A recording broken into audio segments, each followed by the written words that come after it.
तो दोस्तों ये है 7वां एपिसोड अपने 5वें सीजन का। सत्य क्या है, सत्य क्या है।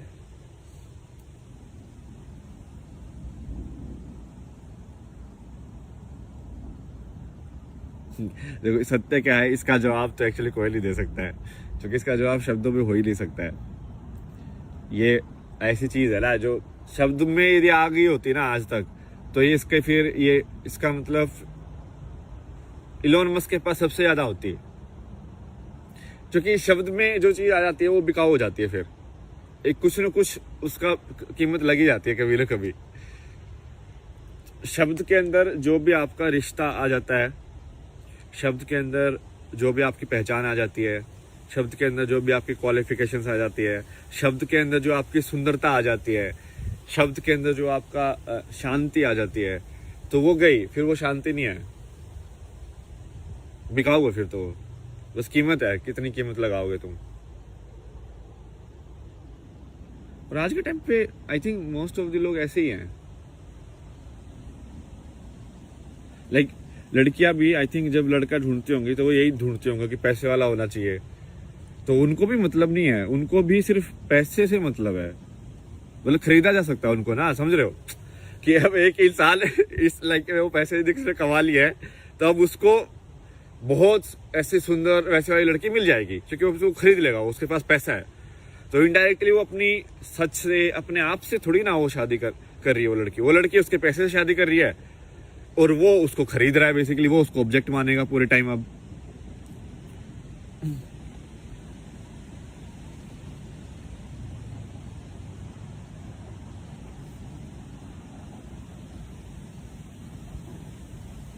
तो पूरा सोच ही बदल गया ना। मतलब एक रिश्ता जो है, स्पेशली जो ये जो बोला गया है सीताराम या कृष्ण, राधा कृष्ण और ये सब का, उनका रिश्ता क्या है? उनका रिश्ता ये थोड़ी है कि उसके पास पैसा है।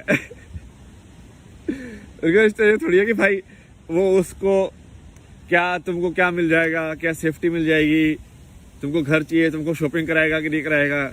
यही है क्या? मतलब कब शॉपिंग करा दी भाई, क्या करा दिया भाई।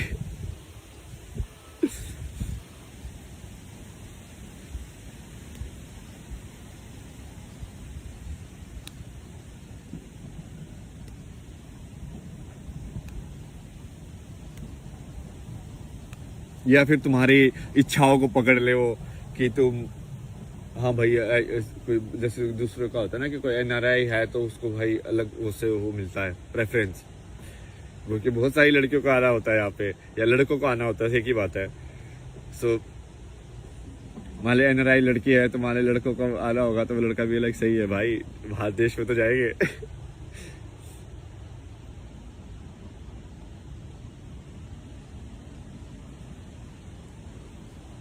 उसमें दिखाया था ना वो एनआरआई लड़का था अपना, कौन सी थी कंगना रनौत वाली मूवी। वो बोलता अदरक की तरह बढ़ रहा है इधर से भी। आदमी नहीं।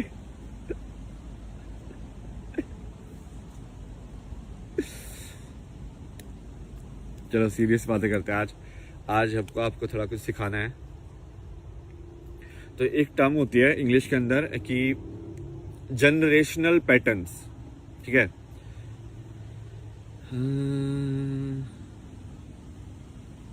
इसका ना मैं एक वीडियो भी थी मेरे को, वो सही, बिल्कुल सही दिखाती है इसको। वैसा ही बिहेवियर होता है इंसान का भी, एग्जैक्टली।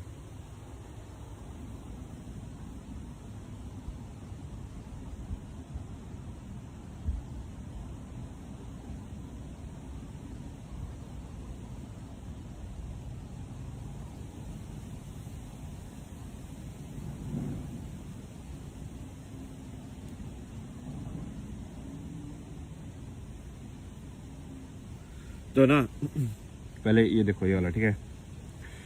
तो ये क्या है, एक एक्सपेरिमेंट है जिसमें उन्होंने क्या किया कि उन्होंने जो फ्लाइज थी उनको एक डब्बे में बंद कर दिया यहाँ पे, ठीक है। डब्बे में बंद कर दिया तो वो डब्बे के अंदर उड़ती रही, ठीक है, उड़ती रही। थोड़े टाइम के बाद क्या किया उन्होंने, इसके ढक्कन को हटा दिया, ठीक है। ढक्कन को हटाने के बाद भी वो फ्लाइज एक्चुअल के अंदर बाहर नहीं गई, मतलब वो फिर भी ऐसी ही उड़ती रही। उनको ऐसे लगा कि अभी भी ये यही दीवार है। मतलब यदि तुम एक्चुअली डब्बे को भी हटा दोगे ना किसी तरीके से, बिना कोई लाइक ज्यादा एनर्जी डिस्टरबेंस किए, तो तुमको ऐसा लगेगा कि वो हवा में सिर्फ इसी एरिया के अंदर ही घूम रही हैं। वो इसी एरिया के अंदर क्यों घूम रही है? क्योंकि उनको अब ऐसा लगता है जैसे कि अब पहले क्या हुआ, एक जनरेशन हुई होगी फ्लाइज की, वो मम्मी फ्लाइज मान लो, तो मम्मी फ्लाइज ने बोला, सोचा होगा कि उनको पहले बंद किया होगा, उनको याद होगा कि हम बाहर भी दुनिया है, ठीक है, बट अब उनको बंद कर दिया। तो उन्होंने कोशिश की होगी थोड़ा टक्कर वक्कर मारने की, भाई हाँ ठीक है खोलो खोलो क्या है बाहर जाना है हमें, या दीवारों को भी टक्कर मारी होगी। बट फिर उनको लगा होगा कि नहीं इतना ही है, नहीं अब वो चली गई है, वो हो नहीं सकता, ठीक है, तो वो हो नहीं सकता, तो इन्होंने मान लिया, तो अब वो अंदर ही उड़ने लगे। अब उनके जो बच्चे पैदा हुए उन्होंने उनको भी यही सिखाया कि ये हो नहीं सकता, ठीक है। अब वो जो बच्चे थे उनको तो ये भी नहीं पता था कि बाहर हो भी सकता है, समझ रहे हो, तो उनको तो सीधा यही पता चला कि हाँ ये तो हो ही नहीं सकता। तो अब उनके बच्चों के लिए तो बाहर है ही नहीं, मतलब इसलिए कि उनका दिमाग में ही बैरियर बन गया कि ये है ही नहीं, मतलब। तो अब यदि तुम डब्बा हटा दोगे, ढक्कन भी हटा दोगे, तो भी वो ऐसे ही उड़ते रहेंगे, टक टक टक। इसको ही इंग्लिश में बोलते हैं कंडीशनिंग। कंडीशनिंग मतलब कि आपके दिमाग को कैसे ढाला जा सकता है, जैसे कुम्हार मिट्टी को ढालता है ना, वैसे ही कि आपके दिमाग को भी कैसे ढाला जा सकता है कि वही बच्चा यदि उसको कोई अमेरिकन गोद में ले ले तो वो इंग्लिश बोलना सीख जाता है, और वही बच्चा यदि कोई मान लो हरियाणा में गोद में ले ले तो वो हरियाणवी बोलना सीखता है। ऐसे कैसे होता है? वो ढालना है, आप ढाल रहे हो उसको, जैसे आप उसको ढालोगे तो वो ढालना सिर्फ भाषा का नहीं होता है कि वो भाषा सीख रहा है, वो आपके बाकी चीजें भी सीख रहा है, वो आपका एनर्जी भी एब्जॉर्व कर रहा है, आपकी ऊर्जा भी देख रहा है। वो यदि बच्चे के आसपास यदि, इसलिए तो बोलते हैं कि अच्छी ऊर्जा बना के रखनी चाहिए, क्योंकि वो ऊर्जा देखता है, उसको आंखें तो नहीं है, उसके कान में इतना सुनने का उसको मतलब तो समझ में नहीं आता है, उसको तो सिर्फ वाइब्रेशन सुनाई दे रही है। तो यदि शोर शराबा या इस सब के बच्चा पैदा होगा तो वो उसके अंदर भी शोर शराबा ही होगा, मतलब उसकी एनर्जी भी वैसे ही घूम रही होगी ना भाई, उसको तो ऐसा लगेगा यही रियलिटी है। तो इसको बोलते हैं, और इसको साइकोलॉजी के अंदर आजकल एक टर्म आती है, साइकोलॉजी और स्पिरिचुअलिटी के बीच में, जनरेशनल पैटर्न्स ऑफ ट्रॉमा। कि जनरेशन पैटर्न्स ऑफ ट्रॉमा क्या होते हैं कि तुमको गुस्सा आता है जो कि तुम्हारे पापा को गुस्सा आता था, तुम्हारे पापा को इसलिए गुस्सा आता है जो कि उनकी मम्मी को गुस्सा आता था, उनकी मम्मी को गुस्सा इसलिए आता है क्योंकि उनके पापा को गुस्सा आता था। तो बेसिकली ये ट्रांसफर हो रहा है हर जनरेशन में गुस्सा। या ऐसे ही प्यार भी ट्रांसफर होगा कि जैसे ये तो देखा भी जा सकता है ना, तुम देखो ये पूरा जो जिनको एशियन कंट्रीज बोलते हैं, वैसे ये तो एशियन, अपन भी एशियन ही है, इंडिया भी, पता नहीं इंडिया को क्यों नहीं काउंट करते भाई, या तो इंडिया नहीं चाहता होगा, क्या पता, जो भी है।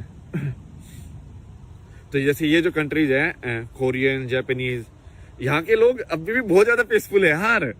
मतलब तुम उनका रहन सहन देखना, मतलब एक छोटे से कमरे के अंदर एक बेड को ऐसे नीट एंड क्लीन इतना अच्छे से लगाएंगे, सारा सवाल भी ऐसे होगा। तुम देख नहीं रहे हो क्या उनके अंदर एक वो बुद्ध का अभी भी वो है, एक चीज, एक वाइब्रेशन है उनके अंदर, वो चलने का उनका स्टाइल बिल्कुल आराम आराम से। क्योंकि जब किसी कल्चर पे वो चीज पेनिट्रेट कर जाती है ना तो वो रह जाती है। जैसे इंडिया के अंदर ये सब वाइब्रेशन जो है ना पुराने, उनकी हैं अभी भी, शिव की, कृष्ण की वाइब्रेशन देखो अभी भी है, बहुत ज्यादा है कृष्ण की वाइब्रेशन।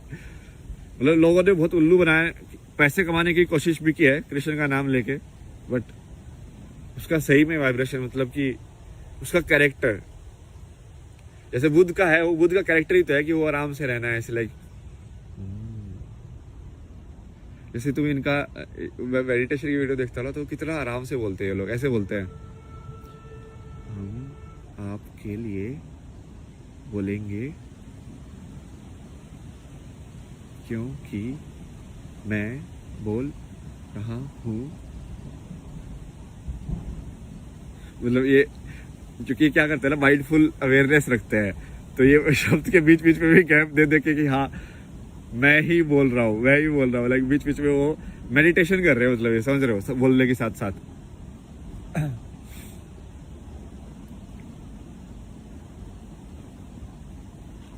इवन जैसे आप देखोगे ना कि जापान की एनिमे वगैरह या इनकी जो मूवीज भी हैं, स्टूडियो गिबली की जो मूवीज हैं या इस टाइप की, उसमें एक जादू वाला एलिमेंट है, अभी भी एक अच्छाई वाला एलिमेंट है, जो कि वैसी मूवी तुम कोई और दूसरा बना नहीं सकता। इतनी वार्म मतलब मूवी, इनकी मूवीज में यही खासियत है ना कि वो मतलब दिल को पूरा ऐसे वार्म कर देती है कि लाइक विलेन ज्यादा नहीं होते उनकी मूवीज में ना, मतलब इट्स लाइक आर्बिट कुछ बोल रहा होता है लेकिन बिना विलेन के भी कहानी खेली जा सकती है। ये आज के टाइम में क्या होगा ना, ड्युअलिटी के मॉडल में कि भाई तुमको अब बुरे इंसान चाहिए अच्छाई दिखाने के लिए, तो वो बुरे इंसान जानबूझ के बुरे बन रहे हैं लोग, मतलब नहीं चाहिए भाई, बुरों की कोई जरूरत नहीं है अच्छाई के लिए। तो ये मेन चीज तो यही थी, और इसके ऊपर और भी मैं एग्जांपल देता हूँ।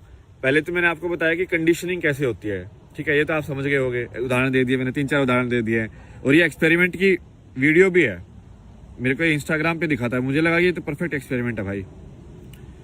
इंसान एक्चुअली में यही होता है, इंसान बस ये स्पेस के टर्म्स में हुआ इनका कि वो बाहर उड़ नहीं सकते, बट एक्चुअली में वो बाहर उड़ नहीं सकते, ये तो उनके दिमाग में बना है ना।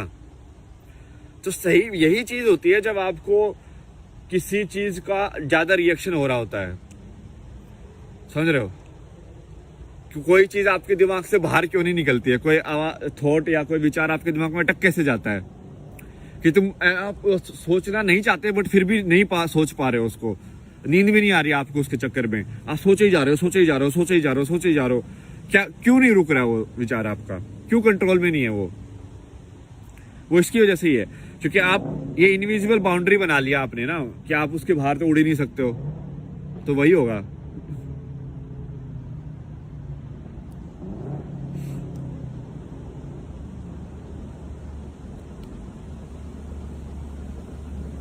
और ये थोड़ा एक्चुअल में ऐसा है नहीं, मतलब थोड़ा और डीपर है कॉन्सेप्ट, बट कर्म का कॉन्सेप्ट थोड़ा सा ऐसा ही है।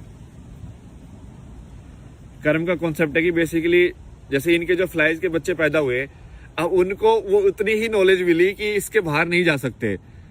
अब सोचो कोई फ्लाई जो बाहर जाने की कोशिश कभी करेगा, हो सकता कोई पागल हो जाए फ्लाई, ठीक है कि ऐसे ही बाहर चला जाए, लाइक नहीं कोई उसको रोकेंगे उसके दोस्त लोग, लाइक भाई वहां मत जा भाई, बला किया है वहां पे बाहर नहीं जा सकते, नहीं टक्कर मार के तेरा ही सिर फूटेगा। वो बोला कि नहीं मेरे को फर्क नहीं पड़ता, और वो कोशिश कर लेता है, ठीक है, इनमें से एक मक्खी कोशिश कर लेती है कि भाई मैं तुक्का मार के देख लेता हूँ, और क्या पता वो बाहर चला जाए, तो दूसरे वाले क्या सोचेंगे, वो भैंस की टांगे तो गायब हो गया मतलब तुम फ्लाइज के पर्सपेक्टिव से देखो, ऐसे ही ना जिंदगी को यदि दूसरे के पर्सपेक्टिव से देखना सीखोगे ना, तब आपके अंदर ह्यूमिलिटी भी आएगी और समझ भी आएगी। जैसे कल है ना, मैं एक बड़ा सा कुत्ता था ना जो एक वीडियो में भी आया था, लाइक जो पहाड़ी कुत्ता होता है ना, अपने पहाड़ों में भी होता है, बहुत बड़ा सा, लाइक घना इतना मोटा फर होता है उसका, वो काला।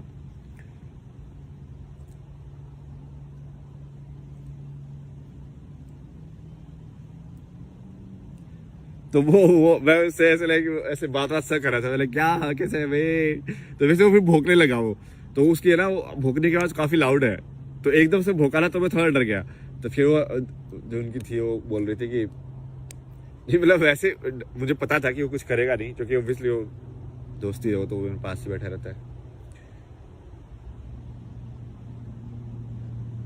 नहीं, ये रियलाइजेशन इस चीज का है कि हमने ना आवाज को उसका मतलब समझ लिया है। जैसे कोई लाउड वॉइस जरूरी नहीं है कि वो ईर्ष्या से भरी हो, या कोई आराम से बोल रहा है इसका मतलब जरूरी नहीं है कि वो आपके हित में बात कर रहा हो। भाई मैनिपुलेटर बहुत है दुनिया में, ठीक है, मैं आराम से भी बोल सकता हूँ ऐसे आपके सामने अभी, हाँ बच्चा आपके लिए सब सुख होगा, भला होगा, ऐसे ही है दुनिया में, तो तुमको सुला दो बेसिकली आराम से। नाटक भी हो सकते हैं। तो अब कुत्ते की आवाज ही भौंकना है, समझ रहे हो, ये जो मैं कर रहा हूं मैं भी भौंक ही रहा हूं। और वो उस बंदी ने ना बहुत सही बात बोली यार, मेरे तो दिमाग में अटक गई। वो बोले कि इस कुत्ते को हम जो बात कर रहे हैं वो भी ऐसी लग रहा हो कि हम भौंक रहे हैं। बोले कि हाँ ये तो बिल्कुल सही है यार, जैसे हमको लग रहा है कि वो भौंक रहा है वैसे उसको भी लग रहा होगा कि हम भौंक रहे हैं। लाइक अभी कोई दूसरे लैंग्वेज का इंसान जिसको